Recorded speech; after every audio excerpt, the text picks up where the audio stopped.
ಈ ರೀತಿ ಒಮ್ಮೆಲೆ ಉಪ್ಪಿಟ್ಟನ್ನ ಟ್ರೈ ಮಾಡಿಲ್ಲ ಅಂದರೆ ಖಂಡಿತವಾಗ್ಲೂ ಟ್ರೈ ಮಾಡಿ ನೋಡಿ. ಮಕ್ಕಳು ಎಲ್ಲರೂ ಖಂಡಿತವಾಗ್ಲೂ ಮತ್ತೆ ಮತ್ತೆ ಮಾಡಿಸ್ಕೊಂಡು ತಿಂತಾರೆ. ವೆಜಿಟೇಬಲ್ ಉಪ್ಮಾನ ಯಾವ ರೀತಿ ಮಾಡೋದಂತ ಈ ವಿಡಿಯೋಲಿ ನೋಡ್ಕೊಂಬರೋಣ ಬನ್ನಿ. ಮೊದಲಿಗೆ ನಾನು ಇಲ್ಲೊಂದು 4 ಸ್ಪೂನ್ ಆಗುವಷ್ಟು ಎಣ್ಣೆ ತೊಗೊಂಡು 1-2 ಸ್ಪೂನ್ ಆಗುವಷ್ಟು ಕಡಲೆಬೇಳೆ, 1 ಸ್ಪೂನ್ ಆಗುವಷ್ಟು ಉದ್ದಿನಬೇಳೆ, ಹಾಗೆ 1 ಟೇಬಲ್ ಸ್ಪೂನ್ ಆಗುವಷ್ಟು ಸಾಸಿವೆನ ಹಾಕ್ಕೊಂಡಿದ್ದೀನಿ. ನಂತರ ಅದನ್ನು ಒಂದು ಸ್ವಲ್ಪ ಎಣ್ಣೆಯಲ್ಲಿ ಕೈ ಆಡಿಸ್ಕೊಳ್ಳೋಣ. ನಂತರ ಇಲ್ಲಿ 1 ಬೌಲ್ ಆಗುವಷ್ಟು ನಾನು ಈರುಳ್ಳಿನ ತೊಗೊಂಡಿದ್ದೀನಿ. ಒಂದು ಮೀಡಿಯಮ್ ಸೈಜಿಂದ ಈರುಳ್ಳಿನ ತೊಗೊಂಡು ಹಾಗೆ ಎಣ್ಣೆಯಲ್ಲಿ ಚೆನ್ನಾಗಿ ಮಿಕ್ಸ್ ಮಾಡ್ಕೊಳ್ಳೋಣ. ನಂತರ ಇಲ್ಲಿ ಒಂದು 8ರಿಂದ 10 ಕರಿಬೇವಿನ ಎಲೆನ ಹಾಕ್ಕೊಂಡಿದ್ದೀನಿ. ಅದನ್ನು ಹಸಿ ಸ್ಮೆಲ್ ಹೋಗೋವರೆಗೂ ಎರಡೂ ಚೆನ್ನಾಗಿ ಫ್ರೈ ಮಾಡ್ಕೊಳ್ಳೋಣ. ಗೋಲ್ಡನ್ ಬ್ರೌನ್ ಕಲರ್ ಆಗಬೇಕು ಅಂತೇನಿಲ್ಲ, ಸ್ವಲ್ಪ ಗಾಜಿನ ಬಣ್ಣ ಬಂದರೆ ಸಾಕು.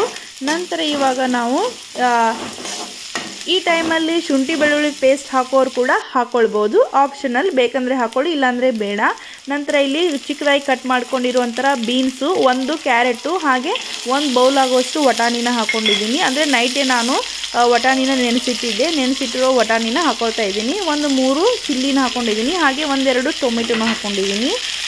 ಇದನ್ನು ಇವಾಗ ಹಸಿ ಸ್ಮೆಲ್ ಹೋಗೋವರೆಗೂ ಚೆನ್ನಾಗಿ ಫ್ರೈ ಮಾಡ್ಕೊಳ್ಳೋಣ. ಇದ್ರ ಮೇಲೆ ಒಂದು ಲಿಡ್ ಕ್ಲೋಸ್ ಮಾಡಿದ್ವಿ ಅಂದ್ರೆ ಎಲ್ಲ ತರಕಾರಿಗಳನ್ನು ಒಂದು 5ರಿಂದ 8 ನಿಮಿಷಗಳಲ್ಲಿ ಪರ್ಫೆಕ್ಟಾಗಿ ಬೆಂದಿರುತ್ತೆ.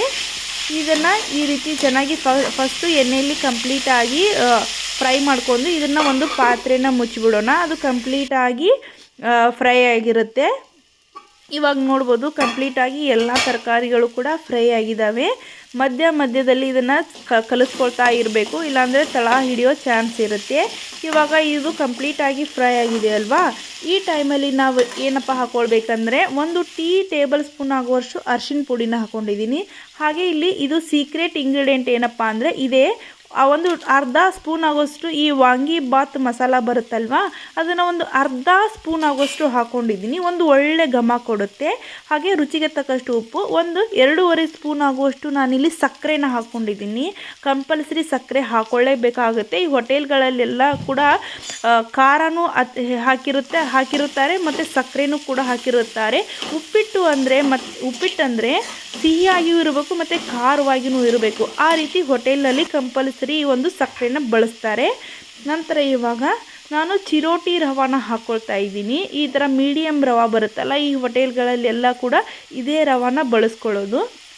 ಚಿರೋಟಿ ರವಾನ ಇವಾಗ ಅದನ್ನು ಮೊದಲೇ ಫ್ರೈ ಮಾಡಿ ಇಟ್ಕೊಂಡಿಲ್ಲ. ಇವಾಗ ಚಿರೋಟಿ ರವಾ ಡೈರೆಕ್ಟಾಗಿ ಹಾಕ್ಕೊಂಡಿದ್ದೀನಲ್ವಾ, ಇದೇ ಒಂದು ತರಕಾರಿಯಲ್ಲೇ ಆ ಚಿರೋಟಿ ರವಾ ಫ್ರೈ ಆಗಬೇಕು. ಈ ಹೋಟೆಲ್ಗಳಲ್ಲೆಲ್ಲ ಅಷ್ಟೇ, ಈ ತರಕಾರಿಗಳಲ್ಲಿನೇ ಫಸ್ಟು ಮೊದಲಿಗೆ ಫ್ರೈ ಮಾಡ್ಕೊಳ್ತಾರೆ. ಅದಕ್ಕೆ ಅವ್ರದ್ದು ಉಪ್ಪಿಟ್ಟು ಅಷ್ಟು ರುಚಿಯಾಗಿ ಗಂಟು ಇಲ್ಲದೇ ಚೆನ್ನಾಗಿ ಬರುತ್ತೆ. ಈ ಥರ ಕಲಿಸೋದ್ರಿಂದ ಉಪ್ಪಿಟ್ಟು ಗಂಟಾಗೋದಿಲ್ಲ ಸ್ನೇಹಿತರೆ. ಉದುರಾಗಿ ಬಿಡಿಯಾಗಿ ಸಾಫ್ಟಾಗಿ ಚೆನ್ನಾಗಿ ಬರುತ್ತೆ. ಮೊದಲೇ ರವಾನ ಹುರ್ಕೊಳ್ಳೋಕ್ಕಿಂತ ಈ ರೀತಿ ರವಾನ ಒಂದು ಸತ ಹುರಿದು ಟ್ರೈ ಮಾಡಿ ನೋಡಿ, ತುಂಬಾ ಚೆನ್ನಾಗಿ ಬರುತ್ತೆ. ಇವಾಗ ರವಾನ ಕಂಪ್ಲೀಟಾಗಿ ಫ್ರೈ ಮಾಡ್ಕೊಂಡಿದ್ದೀನಿ. 4ರಿಂದ 5 ನಿಮಿಷಗಳ ಕಾಲ ಇದನ್ನು ಫ್ರೈ ಮಾಡ್ಕೊಳ್ಬೇಕಾಗತ್ತೆ. ಯಾವುದೇ ರೀತಿ ಗಂಟ್ಗಳ ಆಗೋ ಚಾನ್ಸ್ ಎಲ್ಲ ಇರೋದಿಲ್ಲ ಈ ರೀತಿ ಫ್ರೈ ಮಾಡೋದ್ರಿಂದ. ಇವಾಗ ಫ್ರೈ ಮಾಡ್ಕೊಂಡಾದಮೇಲೆ ನಾನು ಮೊದಲಿಗೆ ನೀರಿಗೆ ಕಾಯಿಸಿ ಇಟ್ಕೊಂಡಿದ್ದೆ. ಇವಾಗ ಆ ನೀರನ್ನು ನಾನು ಡೈರೆಕ್ಟಾಗಿ ಪಾತ್ರೆಗೆ ಹಾಕ್ಕೊಳ್ತಾ ಇದ್ದೀನಿ. ಉಪ್ಪಿಟ್ಟಿಗೆ ಎಷ್ಟು ನೀರು ಮುಳುಗಬೇಕು ಅಷ್ಟು ನೀರನ್ನು ಅಷ್ಟೇ ಹಾಕ್ಕೊಳ್ಳಿ, ಜಾಸ್ತಿ ಎಲ್ಲ ಹಾಕ್ಕೊಳ್ಳಿಕ್ಕೆ ಹೋಗಬೇಡಿ. ಜಾಸ್ತಿ ಆದರೂ ಪರವಾಗಿಲ್ಲ, ಸ್ವಲ್ಪ ಜಾಸ್ತಿ ಹೊತ್ತು ಟೈಮು ಕುದಿಸ್ಕೊಳ್ಳಿ ಅಷ್ಟೇ. ಈ ರೀತಿ ಫ್ರೈ ಮಾಡಿಕೊಂಡ್ರೆ ಯಾವುದೇ ರೀತಿ ಗಂಟುಗಳಲ್ಲಾಗೋದಿಲ್ಲ, ಏನಾಗೋದಿಲ್ಲ ಸ್ನೇಹಿತರೆ, ತುಂಬಾ ಚೆನ್ನಾಗಿ ಬರುತ್ತೆ.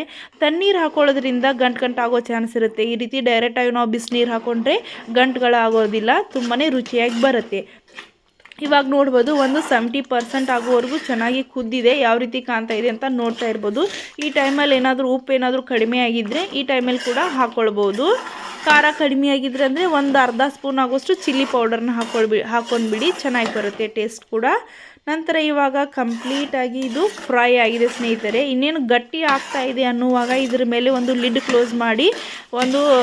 ಕ್ಲೋಸ್ ಮಾಡಿ ಬಿಟ್ಬಿಡಬೇಕಾಗತ್ತೆ. ಅಂದರೆ ಅದು ಬಿಳಿ ರವೆ ಉಪ್ಪಿಟ್ಟಲ್ವಾ, ಅದು ಬೇಗನೆ ಗಟ್ಟಿ ಆಗುತ್ತೆ ಸ್ನೇಹಿತರೆ. ಇನ್ನೇನು ಸ್ವಲ್ಪ ತಿಳಿಯಾಗಿದೆ ಅನ್ನುವಾಗಲೇ ಇದನ್ನು ಲಿಡ್ ಕ್ಲೋಸ್ ಮಾಡಿ ಬಿಡಬೇಕು.